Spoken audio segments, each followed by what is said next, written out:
అలా ఇద్దరు వచ్చండి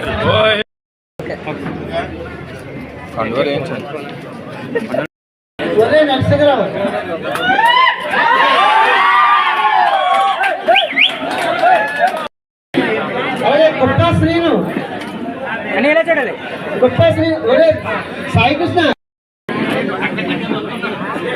అప్పలనాయుడు పల్లి విశ్వనాథ్ దగ్గర రావాలి రాయపేట వంశీ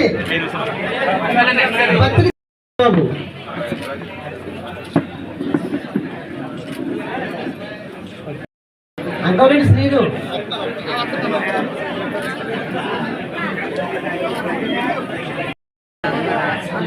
సరేలే చూడాలి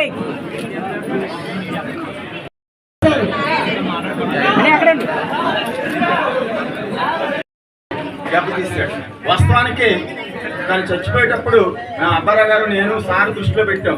ఒక 10-15 రోజుల్లో మాకు సార్కి కుదరలేదు షెడ్యూల్. సరే వెళ్ళేసేద్దాం, మనకి ఎప్పుడు మిత్రుడే కదా. ఆ ఊరు వెళ్ళా, మన అధికారంలో ఉండి మంత్రిగా ఉన్న గ్రామాలలో కొన్ని 1-2 గ్రామాల లాగా నాయకుడిని, పెద్ద నాయకుడిని అవమానపరిచే పరిస్థితి లేదు. ఏంటి పల్లెటూరు రావట్లేదని బాగుండేది. ఇన్నాళ్ళకి నాకు కళ నెరవేరింది. ఇది కూడా ఆఖరి అవకాశం నాకు.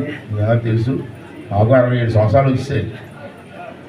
జనాలు ఉంటామో పోతాం ఎవరు తెలుసు. అది ఆఖరి అవకాశం నాకు.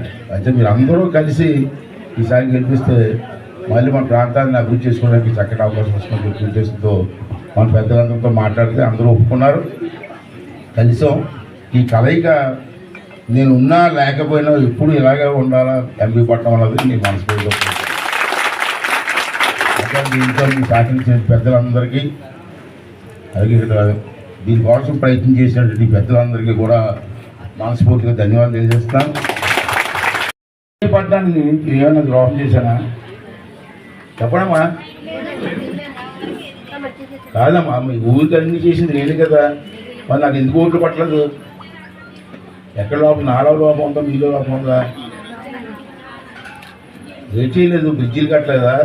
సిమెంట్ రోడ్లు వేయలేదా? ఆ రిజర్వేర్ కట్టలేదా? శ్మశానం కట్టలేదా? ఇల్లు ఇవ్వలేదా? వేవర్స్ కాలనీ ఇవ్వలేదా?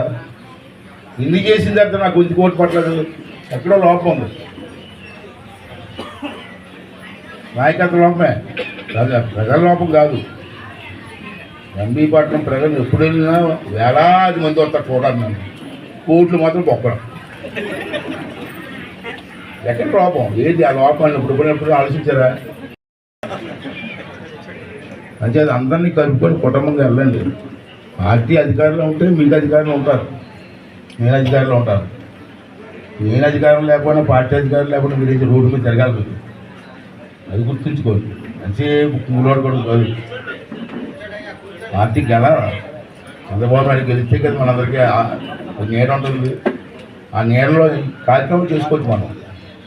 అది ఉండాలి దృక్పథం. కార్యకర్త అంటే ఆ దృక్పథం ఉండాలి. దత్తులు గారికి నాకు ఎప్పుడైనా గొడవలు ఉన్నాయా? నాకు ఏం గొడవలు లేవు. నేను ఎక్కడికి పోయినా మాయా బాగున్నాను అని కొట్టింది. ఎక్కడికి పోయినా పార్టీ వేరేనా కనపడలేదు. బాగున్నా ఆయన కోరి బాగున్నా వాళ్ళు అసలు ఆయన కోరి పార్టీలు వేరు అంతే. మాకే శత్రుత్వం ఉంది. కానీ నేను ఉంటుండగా కలుసుకోలేకపోయాం.